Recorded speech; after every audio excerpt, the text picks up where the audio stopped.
I want to start by taking something off your shoulders. Whatever habit brought you here tonight, it was never proof that something is broken in you.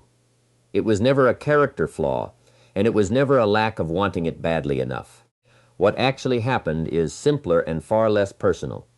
You picked up the wrong instrument for the job. You've been trying to outmuscle a habit using willpower, and willpower was never built for a fight that has no closing bell. Here's what I mean. Willpower behaves like a reservoir.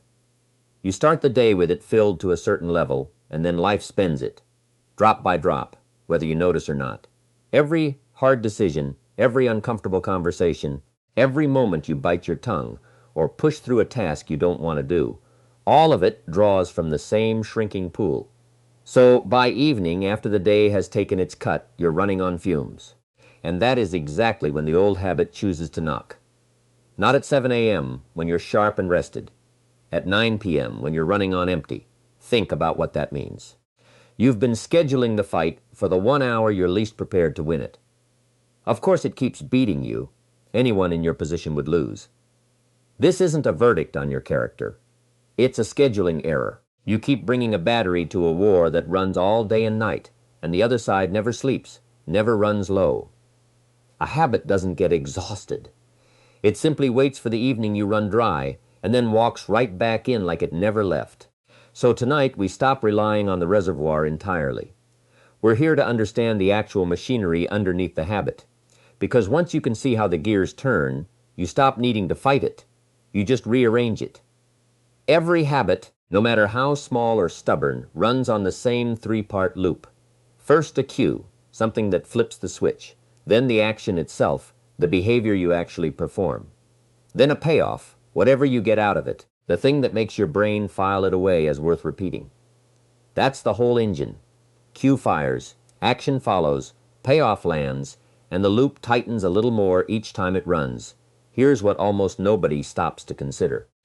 You were never actually attached to the action. Nobody is in love with scrolling for 45 minutes. What you're chasing is the payoff hiding underneath it. The relief, the numbness, the little spark of stimulation, the sense of escape. The action is just the vehicle carrying the payoff to you. This is exactly why willpower keeps failing you. When you muscle your way past the action, you're standing in the middle of the road with your arms out, trying to block traffic by sheer effort. You'll manage it a while, but the traffic never stops because the cue is still firing and the craving for the payoff is still alive underneath. Eventually your arms get tired. Eventually you get run over. So instead of standing in the road, we study it. We start with the cue because it's the part almost everyone skips past. A cue can be a time of day, a location, an emotional state, the company you're keeping, or whatever action came right before it. Here's the tricky part. Once a habit has run long enough, the cue stops registering consciously at all. You don't think, it's 9 p.m., this is when I reach for something. You just find yourself standing at the fridge with no real memory of walking there. The cue fired, the craving rose, your body moved, and your conscious mind wasn't even in the room. That's what makes cues so quietly powerful. They operate underground, and you cannot dismantle something you can't see. So the first assignment, before you change anything, is to become an observer of your own life. Catch the habit in the act once, and instead of judging yourself, get curious. Where were you? What time was it? Who was around, or was nobody around at all? What had you been feeling in the 10 minutes before? This single act of watching does more for you than every ounce of willpower you've ever spent, because a habit performed in the dark keeps its full power. And a habit dragged into the light starts losing its grip the moment you can name it. The instant you can say, there it is, every time I feel dismissed, I reach for this. You've taken a step most people skip entirely, which is exactly why they lose the same fight on repeat and never understand why. Once you've found the cue, you get options you never had before. The most powerful one is simply removing the cue from your life. Not resisting it, removing it, so the loop never gets the signal to start. Say your habit is unwinding every night in a certain chair, with a snack sitting on the side table within arm's reach. Watch closely enough and you'll often notice it was never really about hunger. It was the chair, the time, The fact that reaching for the snack takes zero effort because it's already right there. So you move it out of the house. You've starved the loop of its opening move. When that evening comes again, there's nothing there to summon the craving in the first place. You didn't win a fight. You made sure there was no fight to have. This is the difference between relying on willpower and building architecture. The person leaning on willpower keeps the temptation in plain view and tries, night after exhausting night, to resist it, and eventually, predictably, loses because they set themselves up in a losing position from the start. The person building architecture handles it once, on a calm afternoon when their head is clear, so that on the hard night when they're running low, there's nothing left to resist. One of these people fights the same war every evening for the rest of their life. The other fought it once in a quiet moment and never has to fight it again. That's not a stronger person. That's a smarter setup. But some cues can't be removed. You can't delete stress, hard emotions, or the people you love who sometimes frustrate you. This is where the real skill comes in, the one I most want you to leave with tonight. You don't destroy a habit by tearing out the action. You destroy it by swapping the action for something else, while leaving the cue exactly where it is and still honoring the payoff underneath. Leave the beginning alone. Leave the ending alone. Only touch the middle. Think about what the habit actually delivers. Nobody stays up too late because they treasure the hours slipping away. It hands them a pause, a break from tension they didn't know how to ask for otherwise. Nobody wastes an afternoon because they love wasting time. It offers escape from boredom, or comfort against loneliness. The payoff underneath is almost always deeper than the surface behavior lets on. So the question changes completely. It's no longer, how do I resist this? It becomes, what else could hand me that same payoff? Because if you find a different action that delivers the same relief when the same cue fires, you're not fighting anything. You're rerouting the current toward the same destination. The stress still arrives. The craving for relief still rises, and that's a legitimate need, not something to be ashamed of. But instead of the old action, you insert a new one, a short walk, 5 slow breaths, a 2-minute call to someone steady. If the new action genuinely delivers, repetition does the rest quietly, and the craving learns to point toward the new path instead of the old one. This won't feel natural the first few times. Your body was trained on the old road and will protest a little. But if the payoff is genuinely there, repetition slowly rewires the preference. It's the difference between damming a river and digging it a new channel. Dam it, and it fights you until it breaks through. Dig a new channel and the water flows there willingly, because water was always going to move somewhere. Your cravings are the same. Your job was never to stop them cold. It's to hand them a better place to go. Here's where a lot of people quietly sabotage themselves. They guess the payoff wrong. If your habit is snacking every afternoon and honest observation tells you it's boredom rather than hunger, a glass of water isn't going to touch it.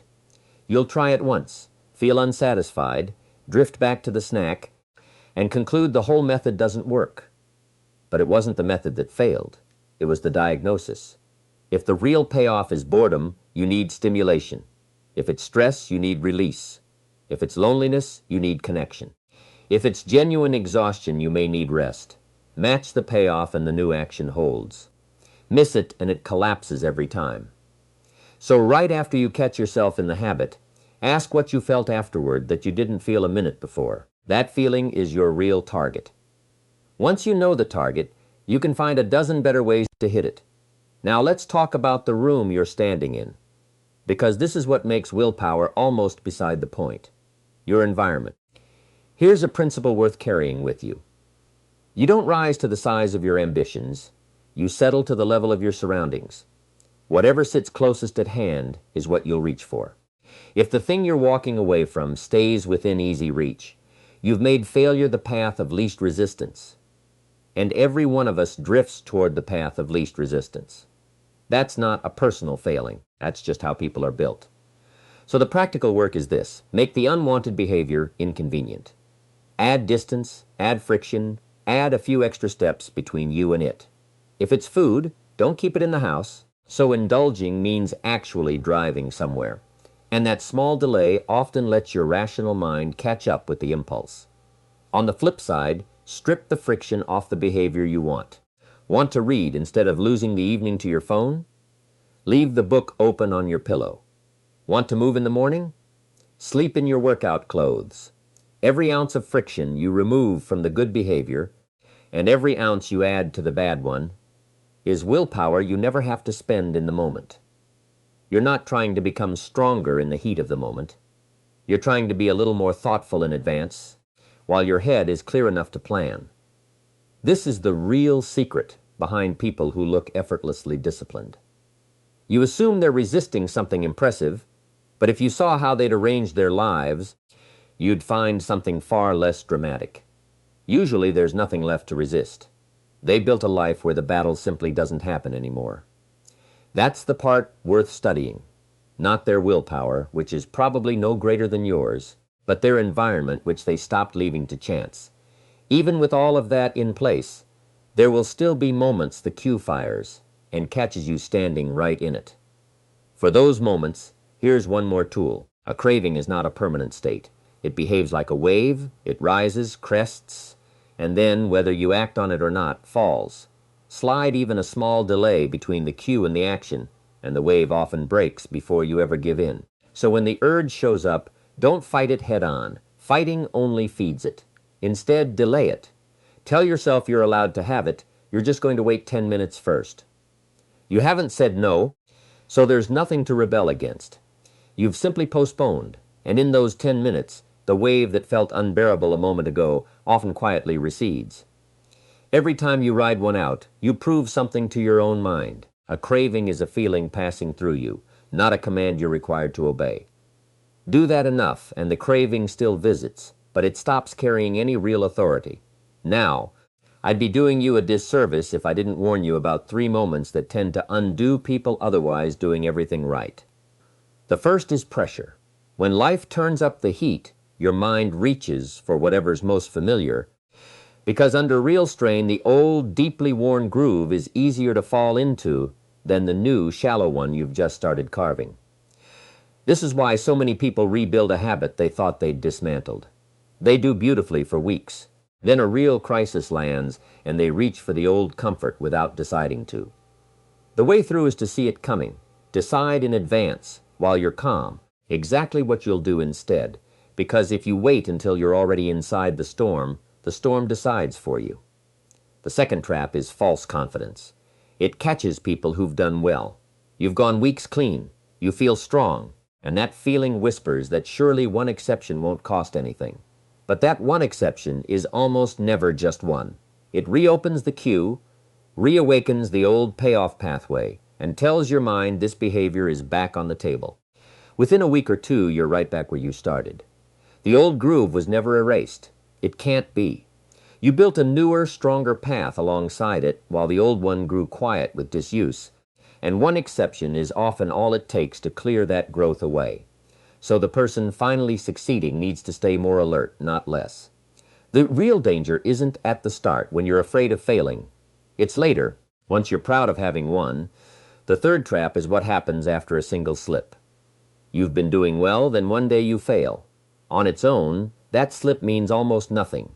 A single misstep in a long run of good choices barely registers. But your mind argues that since the streak is broken, you might as well go all the way and start fresh next week.